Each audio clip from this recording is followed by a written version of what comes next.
दुर्गा प्रसाईको 8 करोडको जग्गालाई 2 अर्ब ऋण दिने बैंकहरू, जसले जोखिममा पारे जनताको 6 अर्ब निक्षेप। बैंकले मलाई आज पत्यायो, मैले आज 1 करोड रुपियाँ निकालेँ भने बैंकले मलाई 100 करोड रुपियाँ दिन्छ।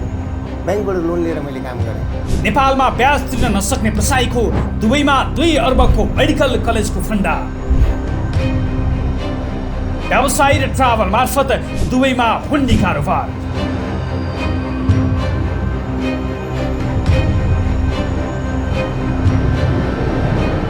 वित्तीय संस्थाहरूको लुटका विरुद्ध भन्दै आन्दोलन सुरु गरेका मेडिकल व्यवसाय दुर्गा प्रसाईले मङ्सिर 7 गते सहकारी लघु वित्त तथा बैंकबाट ऋण लिएकाहरू ऋणबाट मुक्त हुने आश्वासन देखाएर आन्दोलनमा ओमिन उक्साइरहेका छन्। उनले यसअघिदेखि नै 20 लाख भन्दा कम ऋण लिएकाहरूको ऋण बिना हुनुपर्ने भन्दै आएका छन्। 20 लाखदेखि भन्दा मुनिको ऋण छ नि, जो लघु वित्त र सहकारीको, त्यो ऋण चाहिँ मिना हुनु पर्यो। ऋणबाट मात्र होइन, नेपालीलाई गणतन्त्र अर्थात् अहिलेको व्यवस्थाबाटै मुक्त गराउने भन्दै मङ्सिर 7 गते मुक्तिको आन्दोलन हुने दाबी गरिरहेका छन्। उनले भने जस्तै केही बैंक लघुवित्त सहकारीहरूले कतिपय गरिबको उठीवास बनाएकै हुन्। चर्को ब्याज दरदेखि व्यापार व्यवसाय चौपट भएका बेला महिना दिनसम्म पनि नहेरेर धेरै साना व्यापारको बिल्लीबाट बनाएकै हुन्, भएकै हो। अनि बैंक सञ्चालकहरूले आफ्नै बैंकबाट आफैलाई ऋण प्रवाह गरेर जनताको पैसामा रजाई गरेकै हुन्। सहकारी सञ्चालकहरूले जनताको पैसा उठाएर घर जग्गा र क्रिप्टोमा लगानी गरी नाङ्लोमा साग बेच्नेदेखि जागिरी गरेर जम्मा गरेको रकम डुबाइदिएकै हुन्। अहिले तिनै नागरिकलाई बैंक तथा वित्तीय संस्थाको ऋणको पासबाट मुक्त गराइदिने भन्दै चर्को आवाजमा झुठो आश्वासन बाँडिरहेका दुर्गा प्रसाईको आफ्नो चाहिँ ऋण कति छ? हुन त नातिलाई समेत 6 करोडको प्राडो गाडी चढाउने हैसियत भएको दाबी गर्ने प्रसाईले किन बैंकको ब्याज समेत तिरिरहेका छैनन्? त्योभन्दा गम्भीर प्रश्न उनलाई उभिएकै भरमा कम धितोमा धेरै ऋण दिने बैंकहरू अहिले उनीसँग किन डराइरहेका छन्? र झापामा मेडिकल कलेज खोल्ने अनुमति नपाएका प्रसाईले दुबईमा 200 करोडको मेडिकल कलेज खोल्ने फन्डाकै लागि नेपालबाट कति पैसा लगे? आजको द रिपोर्टर दुर्गा प्रसाईको ऋणमाथि केन्द्रित छ।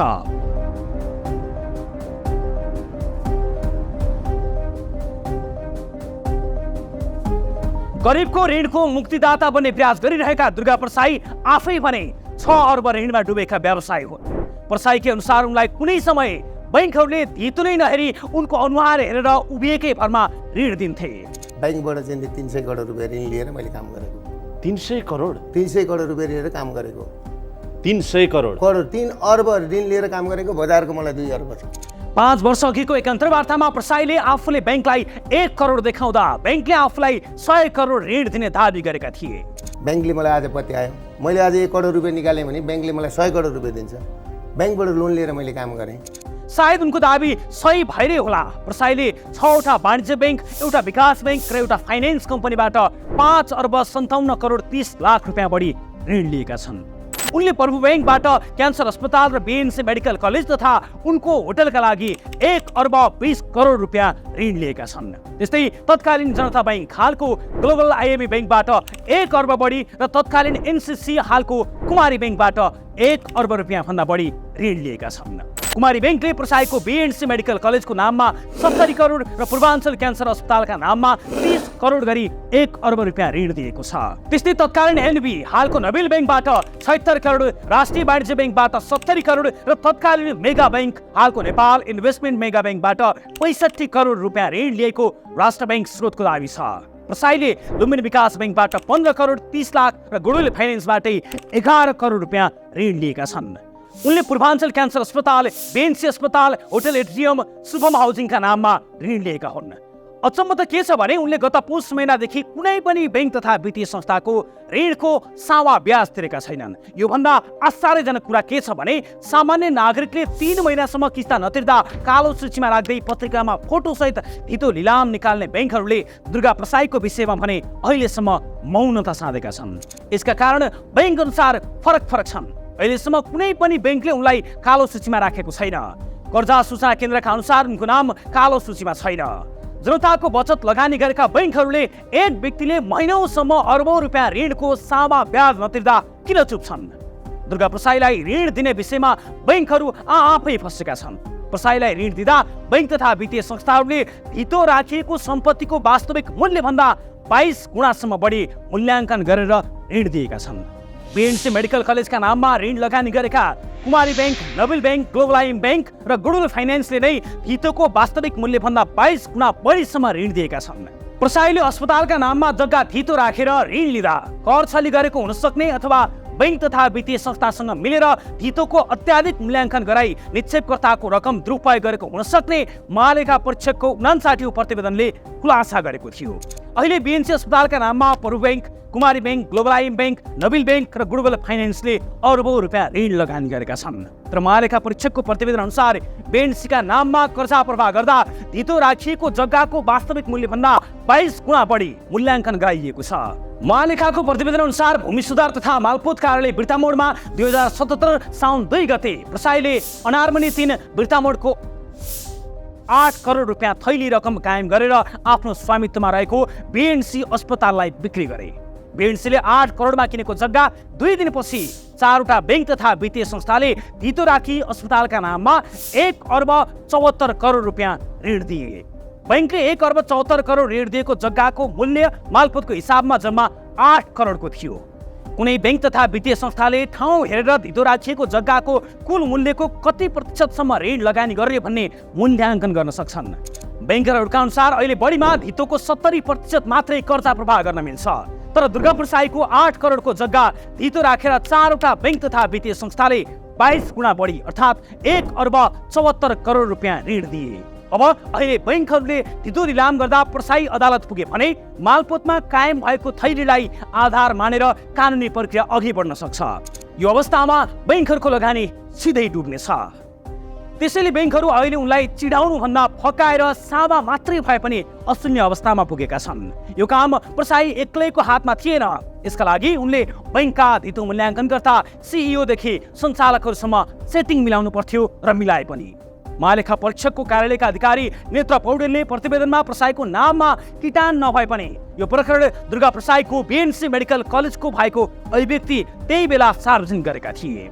महालेखाले यस्तो ऋण प्रभावले सर्वसाधारण निक्षेपकर्ताको निक्षेप जोखिममा पर्ने जनाउँदै प्रतिवेदनमा भनेको छ, वास्तविक मूल्यभन्दा अधिक कर्जा प्रवाह गरेको कारोबारको विश्वसनीयताका सम्बन्धमा नेपाल राष्ट्र बैंकले सम्बन्धित बैंकहरूको प्रभावकारी अनुगमन गरी सर्वसाधारणको निक्षेपको सुरक्षा गर्न निर्देशन दिएको थियो। र अहिलेसम्म 8 करोडको जग्गालाई करिब 2 अर्ब ऋण दिने 4वटा बैंक तथा वित्तीय संस्थामाथि छानबिन भएको छैन भने दुर्गा प्रसाईमाथि छानबिन गर्ने आँट कसले गर्ने? प्रसाईको स्वामित्वको अस्पतालले धितो राखेर बैंकहरूबाट लिएको ऋण बैंकिङ कसुर तथा सजाय ऐन 2064 को दफा 7 को ख अन्तर्गत छानबिन गर्नुपर्ने विषय हो।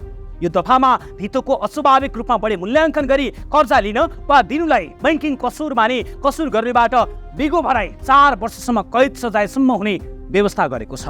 यो विषयमा छानबिन हुने हो भने दुर्गा प्रसाई मात्र होइन, उनलाई धितोभन्दा अधिकतम ऋण दिने 4वटै बैंक तथा वित्तीय संस्थाका उच्च अधिकारीहरूदेखि सञ्चालक समितिसम्म कारबाहीमा पर्न सक्छन्।